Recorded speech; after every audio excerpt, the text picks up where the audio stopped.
안녕하세요. 김성학 변호사입니다. 저는 대한변호사협회 공식인증 제주 형사전문변호사이자 제주지방법원 재판부별 국선변호사, 제주지방법원 논스톱 국선변호사를 역임하면서 수많은 형사사건의 변론을 성공적으로 수행해왔으며 현재 다수의 형사사건의 변론을 수행하고 있습니다. 형사사건 스페셜리스트로서 오늘은 형사소송에 있어서 중요한 제도 중 하나인 상소권 회복 청구에 대해 자세히 알아보도록 하겠습니다. 상소권 회복 청구는 책임질 수 없는 사유로 상소 제기 기간을 놓친 경우 그 사유가 해소된 후 일정 기간 내에 상소할 수 있는 기회를 다시 부여하는 제도입니다. 이는 형사소송법 제345조에 규정되어 있습니다. 상소권 회복 청구가 인정되기 위해서는 다음 두 가지 요건을 갖추어야만 합니다. 첫 번째, 책임질 수 없는 사유로 상소 제기 기간을 지키지 못했을 것. 두 번째, 그 사유가 해소된 후 상소 제기 기간에 해당하는 기간 내에 청구할 것. 그렇다면 여기서 책임질 수 없는 사유란 무엇일까요? 판례는 이를 당사자가 소송행위를 하기 위해서 일반적으로 하여야 할 주의 의무를 다하였음에도 불구하고 그 기간을 준수할 수 없었던 경우로 해석하고 있습니다. 형사소송법 제346조에 따르면 상소권 회복 청구는 다음과 같은 방식으로 이루어져야만 합니다. 첫 번째, 사유가 해소된 날로부터 상소 제기 기간 내에 해당하는 기간에 청구해야만 합니다.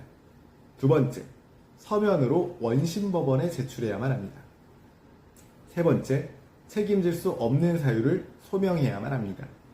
네 번째, 청구와 동시에 상소를 제기해야만 합니다.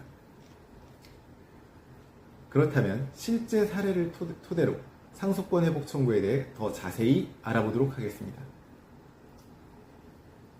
판례 사실관계를 보면 변호사 사무원에게 항소 제기를 부탁했으나 사무원이 갑작스러운 질병으로 의식을 잃어 항소장을 제출하지 못한 경우를 다루고 있습니다. 판례는 이 사안에서 형사소송법 제345조에서 말하는 대리인 중에는 본인의 보조인으로서 본인의 부탁을 받아 상소에 관한 서면을 작성하여 이를 제출하는 등 본인의 상소에 필요한 사실 행위를 대행하는 사람을 포함한다고 판시하였습니다. 즉, 변호사 사무원과 같은 보조인의 귀책사유 없는 사정으로 상소 기간을 도과한 경우에도 상소권 회복 청구가 가능할 수 있다는 것입니다. 상소권 회복 청구가 있으면 법원은 청구에 대한 결정을 할 때까지 재판의 집행을 정지하는 결정을 할 수 있습니다. 이는 상소권 회복 청구의 신우성을 보장하기 위한 조치입니다. 상소권 회복 청구는 매우 엄격하게 해석되고 있습니다. 단순한 법률의 부지나 상소 기간에 대한 오해 등은 책임질 수 없는 사유로 인정되기 어렵습니다.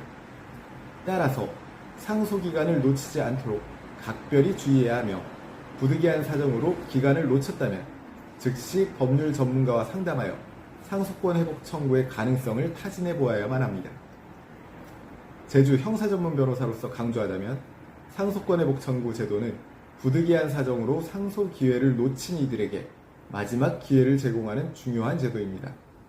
하지만 그 요건이 엄격하고 절차도 복잡하므로 반드시 법률 전문가의 도움을 받아 신중히 대응하시기를 추천드립니다.